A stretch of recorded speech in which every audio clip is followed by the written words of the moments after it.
അപ്പസ്തോല പ്രവർത്തനങ്ങൾ അധ്യായം 23. പൗലോസ് സംഘത്തെ സൂക്ഷിച്ചു നോക്കിക്കൊണ്ട് പറഞ്ഞു, സഹോദരന്മാരെ, ഇന്നേ വരെ ദൈവത്തിന് മുമ്പിൽ നല്ല മനസാക്ഷിയോടെയാണ് ഞാൻ ജീവിച്ചത്. പ്രധാന പുരോഹിതനായ അനനിയാസ് തൻ്റെ അടുത്ത് നിന്നവരോട് അവൻ്റെ മുഖത്തടിക്കാൻ ആജ്ഞാപിച്ചു. അപ്പോൾ പൗലോസ് അവനോട് പറഞ്ഞു, വെള്ളപൂശിയ മതിലേ, ദൈവം നിന്നെ പ്രഹരിക്കാനിരിക്കുന്നു. എന്നെ നിയമാനുസൃതം വിധിക്കുവാനാണ് നീ ഇവിടെ ഇരിക്കുന്നത്. എന്നിട്ടും നിയമവിരുദ്ധമായി പ്രഹരിക്കാൻ നീ കൽപ്പിക്കുന്നുവോ?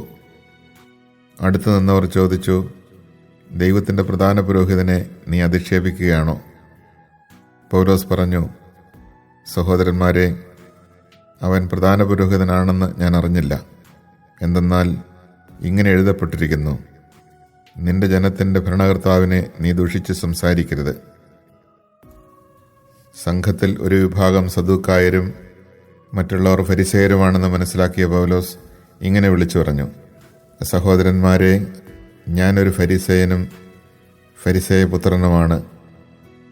മരിച്ചവരുടെ പുനരുത്ഥാനത്തിലുള്ള പ്രത്യാശയെ സംബന്ധിച്ചാണ് ഞാൻ വിചാരണ ചെയ്യപ്പെടുന്നത്. അവനിത് പറഞ്ഞപ്പോൾ ഫരിസേയരും സദുക്കായരും തമ്മിൽ അഭിപ്രായ ഭിന്നതയുണ്ടാവുകയും അവിടെ കൂടിയിരുന്നവർ രണ്ടു പക്ഷമായി തിരിയുകയും ചെയ്തു. കാരണം പുനരുത്ഥാനമോ ദൈവദൂതനോ ആത്മാവോ ഇല്ല എന്നാണ് സദുക്കായർ പറയുന്നത്. ഫരിസേയരാകട്ടെ ഇവയെല്ലാം ഉണ്ടെന്നും പറയുന്നു. അവിടെ വലിയ ബഹളമുണ്ടായി. ഫരിസേയരിൽപ്പെട്ട ചില നിയമജ്ഞർ എഴുന്നേറ്റ് ഇങ്ങനെ വാദിച്ചു, ഈ മനുഷ്യനിൽ ഞങ്ങൾ ഒരു കുറ്റവും കാണുന്നില്ല. ഒരു ആത്മാവോ ദൂതനോ ഒരുപക്ഷെ ഇവനോട് സംസാരിച്ചിരിക്കാം. തർക്കം മൂർച്ഛിച്ചപ്പോൾ പൗലോസിനെ അവർ വലിച്ചു കീറുമോ എന്ന് തന്നെ സഹസ്രാധിപൻ ഭയപ്പെട്ടു. അതിനാൽ അവരുടെ മുമ്പിൽ നിന്ന് പൗലോസിനെ ബലമായി പിടിച്ച് പാളയത്തിലേക്ക് കൊണ്ടുപോകാൻ അവൻ ഭടന്മാരോട് കൽപ്പിച്ചു. അടുത്ത രാത്രി കർത്താവ് അവന് പ്രത്യക്ഷപ്പെട്ടു പറഞ്ഞു, ധൈര്യമായിരിക്കുക, ജെറുസലമിൽ എന്നെക്കുറിച്ച് നീ സാക്ഷ്യം നൽകിയതുപോലെ തന്നെ റോമായിലും സാക്ഷ്യം നൽകേണ്ടിയിരിക്കുന്നു. പ്രഭാതമായപ്പോൾ യഹൂദർ ഗൂഢാലോചന നടത്തി. പൗലോസിനെ വധിക്കുന്നതുവരെ തങ്ങൾ ഒന്നും തിന്നുകയോ കുടിക്കുകയോ ചെയ്യുകയില്ലെന്ന് അവർ ശപഥം ചെയ്തു. 40-ലധികം പേർ ചേർന്നാണ് ഈ ഗൂഢാലോചന നടത്തിയത്. അവർ പുരോഹിത പ്രമുഖന്മാരെയും ജനപ്രമാണികളെയും സമീപിച്ചു പറഞ്ഞു, ഞങ്ങൾ പൗലോസിനെ കൊല്ലുന്നതുവരെ ഭക്ഷണം കഴിക്കുകയില്ലെന്ന് ശപഥം ചെയ്തിരിക്കുകയാണ്. അവനെ സംബന്ധിക്കുന്ന കാര്യങ്ങൾ കൂടുതൽ സൂക്ഷ്മമായി അന്വേഷിക്കുന്നതിനെന്ന ഭാവേന അവനെ നിങ്ങളുടെ അടുക്കൽ കൊണ്ടുവരാൻ നിങ്ങൾ സംഘം മുഴുവൻ ഒന്നിച്ച് സഹസ്രാധിപനോട് ആവശ്യപ്പെടുവിൻ. ഇവിടെ എത്തുന്നതിന് മുമ്പ് തന്നെ അവനെ കൊല്ലാൻ ഞങ്ങൾ ഒരുങ്ങിയിരിക്കുകയാണ്. പൗലോസിൻ്റെ സഹോദരീപുത്രൻ ഈ ചതിയെപ്പറ്റി കേട്ടു. അവൻ പാളയത്തിൽ ചെന്ന് പൗലോസിനെ കണ്ട് വിവരമറിയിച്ചു. പൗലോസ് ഒരു ശതാധിപനെ വിളിച്ചു പറഞ്ഞു, ഈ യുവാവിനെ സഹസ്രാധിപൻ്റെ അടുക്കൽ കൊണ്ടുചെല്ലുക, അവനെന്തോ പറയാനുണ്ട്. അതിനാൽ അവനെ സഹസ്രാധിപൻ്റെ മുമ്പിൽ കൊണ്ടുവന്ന് ഇപ്രകാരം ബോധിപ്പിച്ചു, തടവുകാരനായ പൗലോസ് എന്നെ വിളിച്ച് ഈ ചെറുപ്പക്കാരനെ നിന്റെ അടുക്കൽ കൊണ്ടുവരാൻ ആവശ്യപ്പെട്ടു. അവനെന്തോ പറയാനുണ്ട് പോലും. സഹസ്രാധിപൻ അവനെ കൈക്ക് പിടിച്ച് മാറ്റി നിർത്തി രഹസ്യമായി ചോദിച്ചു, എന്താണ് നിനക്ക് പറയാനുള്ളത്? അവൻ പറഞ്ഞു, യഹൂദന്മാർ പൗലോസിനെക്കുറിച്ച് സൂക്ഷ്മമായി അന്വേഷിക്കാനെന്ന ഭാവേന അവനെ തങ്ങളുടെ ആലോചനാ സംഘത്തിലേക്ക് കൊണ്ടുപോകണമെന്ന് അങ്ങയോട് അപേക്ഷിക്കാൻ തീരുമാനിച്ചിരിക്കുകയാണ്. നീ അവർക്ക് വഴങ്ങരുത്. കാരണം അവരിൽ 40-ലേറെ പേർ പൗലോസിനെ വധിക്കാതെ ഭക്ഷിക്കുകയോ പാനം ചെയ്യുകയില്ല എന്ന് വ്രതമെടുത്തുകൊണ്ട് അവനെ ആക്രമിക്കാൻ പതിയിരിക്കുന്നുണ്ട്. നിന്നിൽ നിന്ന് അനുവാദം ലഭിക്കുമെന്ന് പ്രതീക്ഷിച്ചുകൊണ്ട് അവർ ഒരുങ്ങിയിരിക്കുകയാണ്. ഇക്കാര്യം നീ എന്നെ അറിയിച്ചുവെന്ന് ആരോടും പറയരുതെന്ന് നിർദ്ദേശിച്ച് സഹസ്രാധിപൻ അവനെ പറഞ്ഞയച്ചു. പിന്നെ അവൻ 2 ശതാധിപന്മാരെ വിളിച്ചാജ്ഞാപിച്ചു, രാത്രിയുടെ 3-ാം മണിക്കൂറിൽ കേസറിയ വരെ പോകാനായി 200 ഭടന്മാരെയും 70 കുതിരപ്പടയാളികളെയും 200 ശൂലധാരികളെയും ഒരുക്കി നിർത്തുക.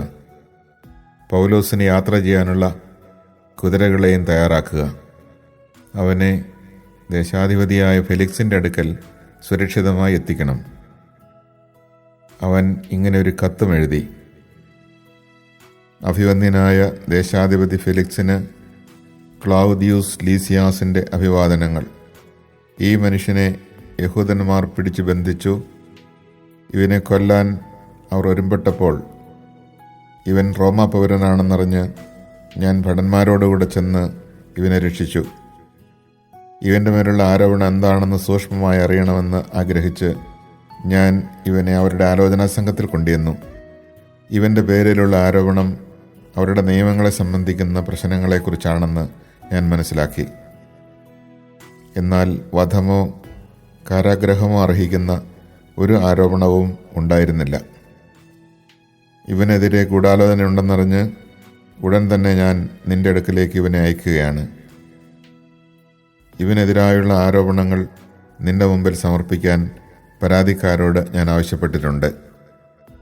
അങ്ങനെ കൽപ്പനയനുസരിച്ച് ഭടന്മാർ പൗലോസിനെ രാത്രി തന്നെ അന്തിപ്പാത്രിസിലേക്ക് കൊണ്ടുപോയി. പ്രഭാതമായപ്പോൾ അവനോടൊന്നിച്ചു പോകാൻ കുതിരപ്പടയാളികളെ നിയോഗിച്ചിട്ട് ഭടന്മാർ പാളയത്തിലേക്ക് മടങ്ങി. അവർ കേസറിയായിലെത്തി കത്ത് ദേശാധിപതിയെ ഏൽപ്പിക്കുകയും പൗലോസിനെ അവൻ്റെ മുമ്പിൽ കൊണ്ടുവരികയും ചെയ്തു.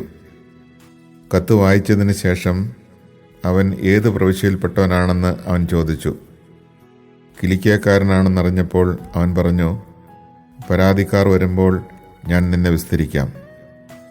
ഹെറോദേസിൻ്റെ പ്രത്തോറിയത്തിൽ അവനെ സൂക്ഷിക്കാൻ അവൻ ആജ്ഞാപിച്ചു.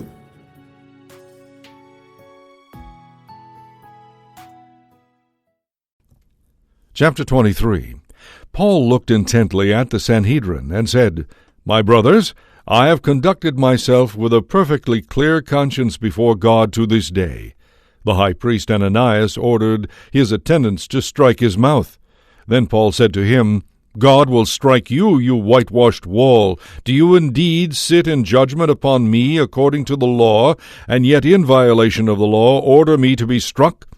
The attendant said, Would you revile God's high priest? Paul answered, Brothers, I did not realize he was the high priest, for it is written, You shall not curse a ruler of your people.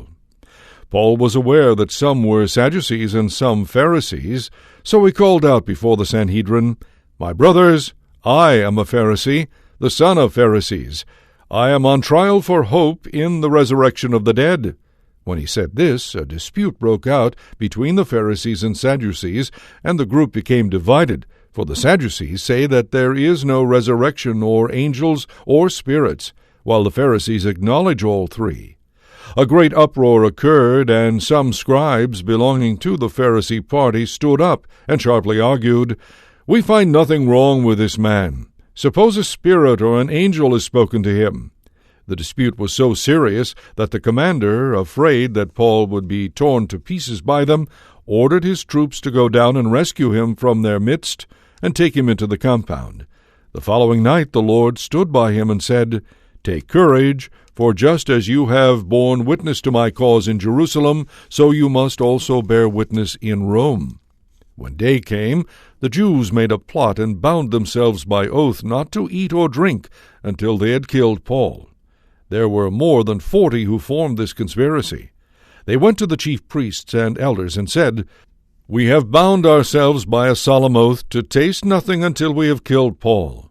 You, together with the Sanhedrin, must now make an official request to the commander to have him bring him down to you, as though you meant to investigate his case more thoroughly.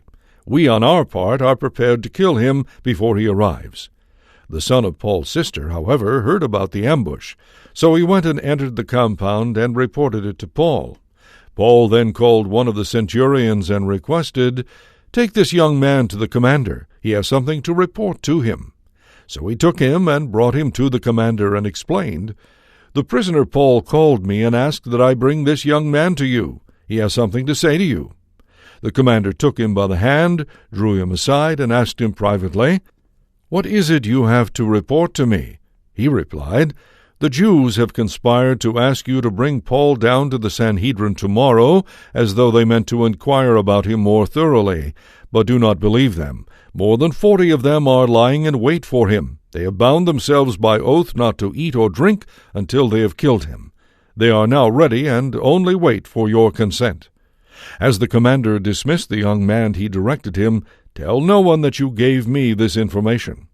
Then he summoned 2 of the centurions and said, "Get 200 soldiers ready to go to Caesarea by 9 o'clock tonight, along with 70 horsemen and 200 auxiliaries.